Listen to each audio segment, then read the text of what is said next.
नमस्कार student, CG की study की एक और नई वीडियो में आपका स्वागत करता हूं। देखिए, आज के दिन जो महिला पर्यवेक्षक का सेकंड पाली में एग्ज़ाम हुआ है, उससे संबंधित जो प्रश्न पत्र है वो हमारे पास उपस्थित है।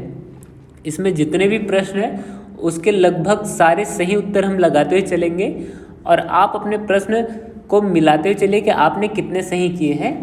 देखिए, हमारे पास सेट डी अवेलेबल है, सेकंड पाली का सेट डी अवेलेबल है और आपके पास जो भी सेट है उसमें जो प्रश्न है वो बस ऊपर नीचे ही रहते हैं। आप अपने प्रश्न को मिलाते हुए चलिए कि आपके सेट में कौन सा प्रश्न कहाँ पर है और उसको चेक करते हुए चलिए कि आपका कितना आंसर सही हो रहा है। तो देखिए, हमने जो पिछली वीडियो में पहली पाली का जितना भी आंसर लगाया था उसी प्रकार इसमें भी लगाते हुए चलेंगे। तो देखिए, यहाँ पे पार्ट 2 से हम स्टार्ट करते हैं। तो 61 नंबर प्रश्न से स्टार्ट करते हैं। यदि वस्तुओं की कीमत में 5% वार्षिक दर से बढ़ती है तो इसे किस प्रकार की मुद्रास्फीति कही जाएगी? तो इसको याद रखिए कि दौड़ती मुद्रास्फीति बोलेंगे। क्या बोलेंगे? दौड़ती मुद्रास्फीति। ऑप्शन नंबर सी यहाँ पर सही आएगा। 5 से 10% की वृद्धि होती है तो उसे दौड़ती मुद्रास्फीति कहते हैं। बढ़ते हमारे अगले प्रश्न की ओर। देखिए, अगला जो प्रश्न है वो सही जोड़ी से संबंधित है, तो उसको आप अपने ऑप्शन के हिसाब से मिला लीजिए। कि देखिए, क्यूसेक जो है वो प्रवाह मापने का पैमाना है और जो रिक्टर है वो भूकंप से संबंधित है और जो बार है वो दाब से संबंधित है और मैग जो है वेग से संबंधित है और डेसिबल जो है वो ध्वनि से संबंधित है। तो यहाँ पर ऑप्शन नंबर ए एकदम सही आएगा। 3, 5, 1, 2, 4 दे अपना ऑप्शन आप मिला लीजिए। ये प्रश्न आपके प्रश्न सेट में अगर आगे पीछे होगा तो। अगला जो प्रश्न है, उत्तर वैदिक काल में कर संग्रहकर्ता को क्या कहते थे? अधिकारी का नाम क्या था? तो देखिए, इसको आप मिला लीजिए। ऑप्शन नंबर जो डी है, भागदूत, इसको क्या बोलते थे? भागदूत कहते थे। अगला जो प्रश्न उसको देखते हैं, कर्क रेखा भारत के कितने प्रदेशों से होकर गुजरती? ये जो प्रश्न है उसको आप चेक कर लीजिए, आपके प्रश्न सेट में कहाँ है। तो 7 राज्यों से होकर गुजरती। कहाँ? कितने? 7 राज्यों से। ऑप्शन नंबर डी इसमें एकदम सही आएगा। बढ़ते हमारे इसी प्रकार अगले प्रश्न की ओर। तो अगला जो प्रश्न है, सदन में पुनर्स्थापित करने के पूर्व किस विधेयक पर राष्ट्रपति के पूर्व हस्ताक्षर लगते हैं? देखिए, धन विधेयक पर भी लगते हैं, वित्त विधेयक और जो निजी विधेयक उस पर भी लगते हैं और शासकीय विधेयक पर। तो ऑप्शन नंबर डी यहाँ पर सही आएगा। अगला जो प्रश्न उसको देखते हैं, निम्नलिखित में से कौन सा अधिक उपयुक्त आर्थिक विकास मापते हैं? तो देखिए, यहाँ पर आप याद रखिए कि राष्ट्रीय आय द्वारा जो देश की है वो आय को मापा जाता है। तो ऑप्शन नंबर बी यहाँ पर सही होगा। अगला जो प्रश्न उसको देखते हैं, 57वां ज्ञानपीठ पुरस्कार निम्नलिखित में से कौन प्रदान करता है? किसे मिला है? तो इसमें नीलमणि। आप याद रखिए ऑप्शन नंबर ए बिल्कुल ध्यान दीजिए। आपके जो प्रश्न सेट में कहीं पर भी है प्रश्न तो उसको लगा लीजिए। जो 57वां ज्ञानपीठ पुरस्कार मिला है वो किसको मिला है?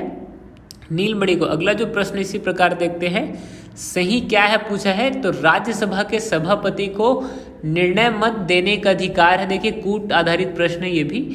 और जो दूसरा है, वह शक्ति जो शक्ति का प्रयोग करने के लिए बाध्य है। देखिए, बाध्य नहीं है, ये उन्हें शक्ति जरूर प्राप्त होती है। तो ऑप्शन नंबर ए यहाँ पे सही आएगा। अगला जो प्रश्न है उसको देखते हैं, 70 नंबर जो प्रश्न है।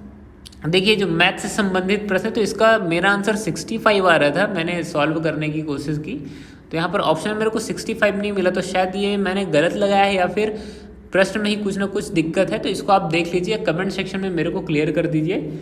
अगले जो प्रश्न उसको देखते हैं 71 नंबर जो प्रश्न है, कौन सी संख्या प्रश्न चिन्ह के स्थान पर आएगी वो पूछा है। तो यहाँ पे प्रश्न चिन्ह के स्थान पे 135 आएगा। क्या आएगा? 135। ऑप्शन नंबर भी बिल्कुल चेक कर लीजिए। 72 नंबर जो प्रश्न है उसको आप ध्यान दीजिए कि अंतर्राष्ट्रीय खेल प्रतियोगिता में अपना स्थान बनाने वाले इस राज्य के खिलाड़ी रुस्तम सारंग किस खेल से संबंधित है? तो ऑप्शन नंबर सी यहाँ पर आएगा, भारोत्तोलन से संबंधित है। अगला प्रश्न देखते हैं,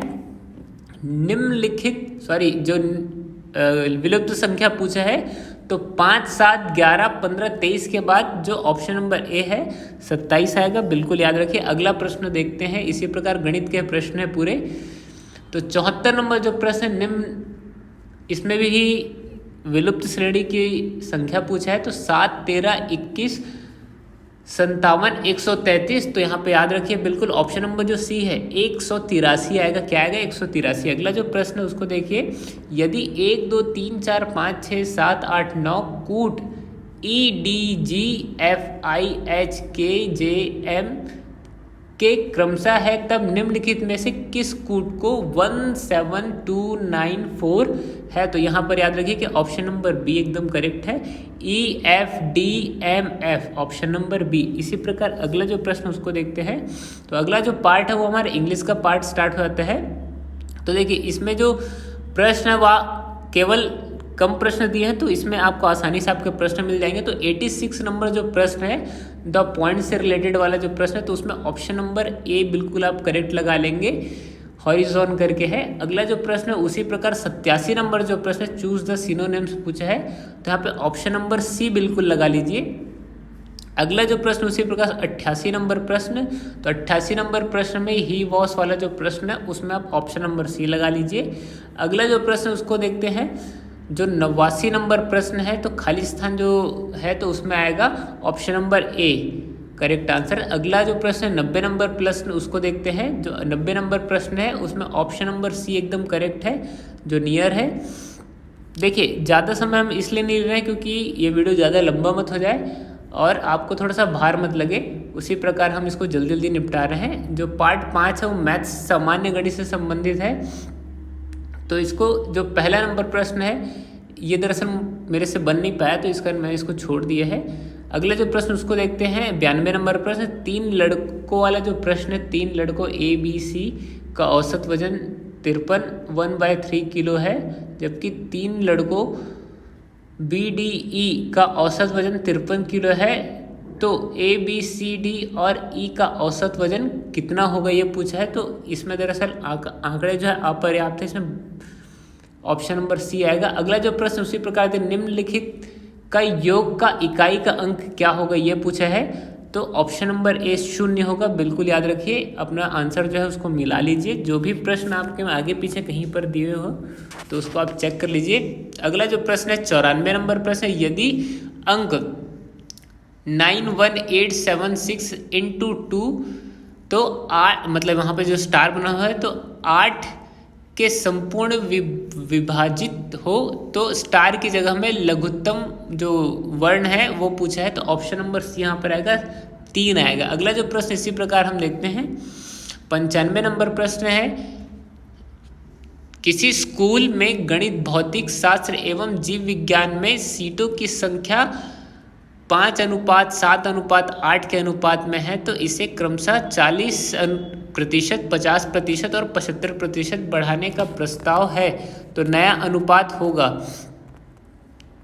तो इसमें आएगा ऑप्शन नंबर सी एकदम करेक्ट है। अगला जो प्रश्न उसी प्रकार देखते हैं 96 नंबर जो प्रश्न है, 15 लीटर मिश्रित में 20% एल्कोहल और बचा हुआ पानी है, यदि मिश्रण में 3 लीटर पानी मिला दिया जाए तो नए मिश्रण में एल्कोहल का प्रतिशत क्या होगा, तो ऑप्शन नंबर सी होगा 16 से ही 2/3%। अगला प्रश्न इसी प्रकार देखते हैं, यदि 110 आमों को बेचने पर 120 आमों का क्रय मूल्य प्राप्त होता है तो लाभ का प्रतिशत क्या होगा, तो यहाँ पर ऑप्शन नंबर बी आएगा 9 से ही 1/11%। इसी प्रकार अगला प्रश्न 98 नंबर प्रश्न देखते हैं,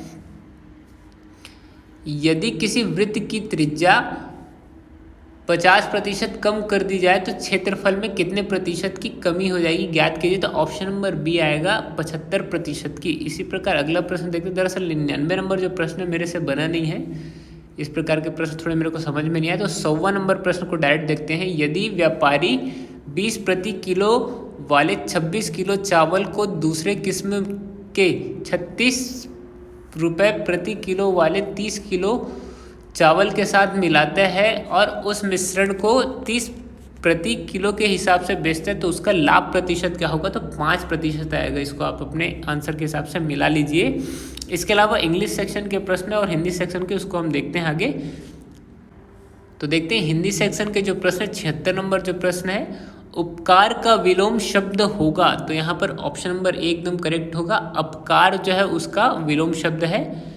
उसी प्रकार हम देखते हैं कि अगला जो प्रश्न है, युग्म शब्द का अर्थ क्या होता है। देखिए समान अर्थ वाले जो होते हैं, समान उच्चारित होते हैं, उसे युग्म बोलते हैं। तो ऑप्शन नंबर बी यहाँ पर एकदम करेक्ट आएगा। इसी प्रकार 78 नंबर जो प्रश्न है, इनमें से तद्भव शब्द को, तो देखिए जो फांसी शब्द है वो तद्भव शब्द नहीं, तद्भव शब्द है और बाकी जो है तत्सम शब्द हैं ये सारे। ऑप्शन मतलब मरकटी, पुत्रवधू और त्रिगुण।